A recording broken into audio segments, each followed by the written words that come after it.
चाहिए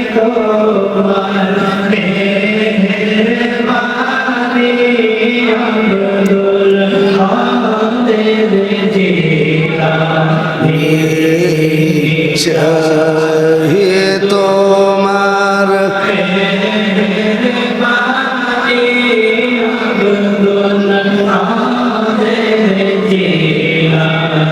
আজকে শুধু গুনগুন করে বলবেন, কেমনে বলবেন শিখায় দেই।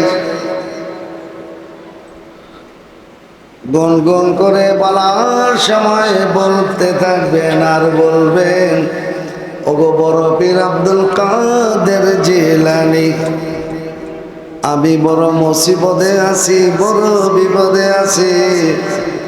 আপনার ফাতিহা আজদামের মাহফিলে বসে আমি আপনার মেহেরবানি চাই, আমি আপনার দয়া চাই। মেহেরবানি করে আল্লাহর তরফ থেকে আপনি আমাকে মেহেরবানি করেন।